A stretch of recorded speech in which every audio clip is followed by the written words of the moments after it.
거대 커피 체인점 스타벅스 다들 아시죠?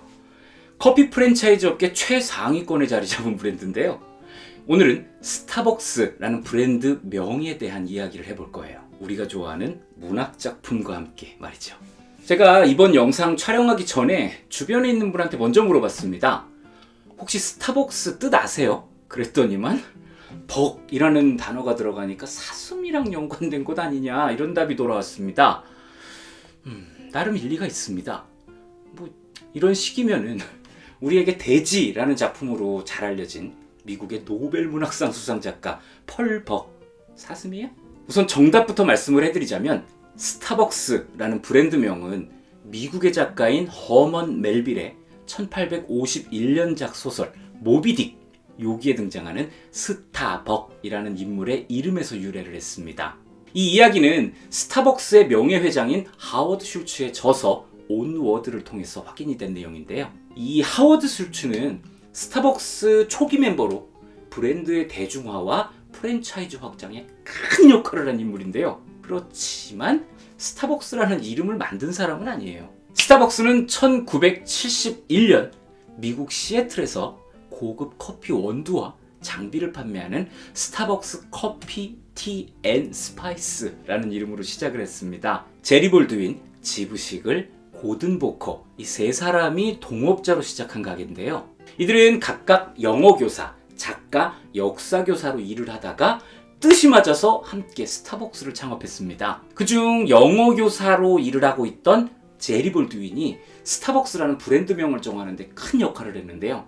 그는 자신이 좋아하는 모비딕이라는 소설에 등장하는 1등왕 회사 스타벅을 떠올리고는 너도 스타벅, 나도 스타벅, 얘도 스타벅 이렇게 스타벅이 3명이다 라는 의미로 S자를 붙여 스타벅스라는 브랜드명을 만든 겁니다. 어지간히 스타벅이라는 캐릭터가 마음에 들었던 모양입니다. 이렇게 시작한 스타벅스는 1970년대 대다수의 미국인들이 즐기고 있던 쓴맛이 강한 로부스터 원두가 아니라 부드럽고 향이 좋은 아라비카 원두를 사용을 해 많은 사랑을 받기 시작을 했고요. 빠른 속도로 높은 판매량을 달성했습니다. 이때 앞서 얘기했던 하워드 슐츠가 등장을 합니다.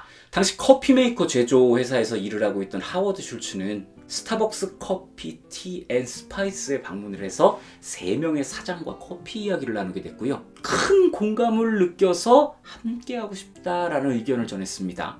그리고는 1983년 스타벅스에 합류하게 됐죠. 그 즈음에 스타벅스는 이미 로스팅 공장 1곳, 판매점 5곳을 보유했을 만큼 쭉 성장을 해 있었는데요. 하워드 슐츠는 그것보다 더 큰 포부를 내비칩니다. 커피만 고집하지 말고 카푸치노나 카페라떼 같은 커피 음료도 좀 팔아봅시다. 하지만 창립 멤버들의 생각은 달랐습니다. 자신들이 생각을 하는 커피의 맛, 요것과는 다른 노선이다 이러면서 고개를 저었고요. 결국 하워드 슐츠는 1985년에 스타벅스를 떠나게 됩니다. 그러고는 일 지오날레라는 커피 매장을 개업을 해서 자신이 원하는 대로 디자인을 하고 커피 음료도 판매를 하기 시작했죠. 이렇게 2년여의 시간이 흐릅니다. 하워드 슐츠의 일 지오날레는 쑥쑥 자라서 커다란 덩치를 가지게 된 반면 스타벅스 커피 티 앤 스파이스는 기존 창업자들이 노선을 달리하겠다면서 시장에 매물로 나온 상태가 돼버렸어요. 하워드 슐츠는 그런 스타벅스 커피 티 앤 스파이스를 즉시 인수를 해버렸고요. 자신의 일 지오날레와 합병을 해서 지금 우리가 알고 있는 스타벅스를 만들게 된 겁니다. 그러니까 지금 우리가 스타벅스에서 맛볼 수 있는 카푸치노, 라떼 이런 것들 메뉴판에 포함되기까지 과정이 꽤 힘들었다 이런 얘기가 되겠죠. 하워드 슐츠는 이후로도 스타벅스의 CEO 자리를 맡았다가 내놨다가 계속 그랬는데요. 현재는 명예회장이라는 자리에 앉아 있습니다. 근데 제가 이번 영상 준비를 하면서 자료를 좀 찾아보니까 얼마 전에 하워드 슐츠가 스타벅스 CEO 복귀 선언을 했더라고요. 인플레이션에 따른 비용 상승, 바리스타들의 노조화 이런 스타벅스가 직면해 있는 과제들을 해결하기 위해서 현 CEO는 고문으로 물러나고 자신이 직접 나선다는 건데요. 올 가을에 새로운 정식 CEO를 임명한다고 하니까 조금 기다려보면 이후의 이야기를 알 수가 있을 겁니다. 그러면 다시 브랜드명 얘기를 해볼게요. 창립 당시 스타벅스라는 이름에 영감을 준 작품은 바다를 사랑한 작가 허먼 멜빌의 해양소설 모비딕입니다. 고래를 잡는 포경선 선원으로 일을 했던 작가의 자전적인 이야기가 녹아있는 작품인데요. 발표 당시에는 전혀 주목을 받지 못한 작품입니다. 초판이 달랑 12권 판매가 됐답니다. 그렇지만 작가 사후에 재평가가 이루어지면서 지금은 미국 문학사를 대표하는 작품이라 인정받고 있습니다.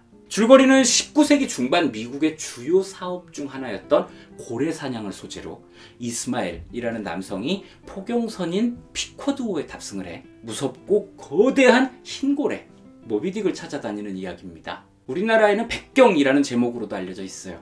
주요 등장인물로는 주인공 이스마엘, 선장 에이허브, 작살잡이 퀴케크, 1등 항해사 스타벅, 2등 항해사 스톱, 3등 항해사 플라스크 정도가 있는데요. 1등 항해사 스타벅이 스타벅스가 된 겁니다. 작품에서 사냥보다는 선원의 안전을 더 우선으로 생각하는 이성적인 인물로 등장하는 스타벅. 3명이니까 스타벅스. 실제로 스타벅이라는 이름은 약 1000년 전에 영국의 한 마을에 있는 갈대가 풍성한 개울에서 유래한 이름입니다. 영국 맨체스터 시에서 자동차를 타고 1시간 정도 이동하면 도착할 수 있다고 하는데요. 옛 바이킹 말로 갈대를 뜻하는 스토어와 개울을 뜻하는 버크가 합쳐진 말입니다. 사람들은 그곳에 사는 가족을 스타벅스라고 불렀다고 해요. 세월이 흘러 1635년 영국에 살던 에드워드 스타벅이라는 사람이 미국으로 건너가 포경업을 시작했는데요. 이게 잘 돼서 전 세계를 누비면서 부를 이룩하게 됐고 자손 대대로 부를 이어갔다고 합니다. 모비딕의 작가인 허먼 멜빌은 젊은 시절 포경선 선원으로 일을 하다가 이 스타벅 선장의 성공담을 듣게 됐고요. 언젠가 그의 이야기를 소설로 담아내겠다 이런 생각을 하고 있다가 모비딕에 스타벅을 등장시킨 것이죠. 자, 이제 스타벅스 이름의 유래 궁금증이 해결되셨나요? 여기서 한 걸음 더 나가서 소설 모비딕에도 궁금증을 가지시게 됐다면 직접 책을 읽어보시면 됩니다. 근데 문제는 이 책이 참 읽기가 어려운 작품에 속한다는 겁니다. 두껍기도 두껍고 뭐 이래저래 복잡합니다. 제가 리뷰한 영상이 있기는 한데요. 줄거리 소개가 좀 빈약합니다. 이런 상황에서 가장 좋은 방법을 하나 추천을 하겠습니다. 지금 제가 들고 있는 고전의 고전을 읽어보시면 됩니다. 여기에는 모비딕에 대한 자세한 줄거리와 작가 소개까지 다 들어있어요. 거기에 같은 방식으로 29편의 고전문학 작품이 더 들어있으니까요. 꼭 한번 읽어보시길 추천하겠습니다. 네, 여기까지가 오늘의 작품 모비딕 그리고 스타벅스의 이야기였습니다. 저는 또 다른 영상으로 여러분을 만나러 올 겁니다. 지금까지 책 좋아하는 아저씨 사오리 아빠였습니다. 감사합니다.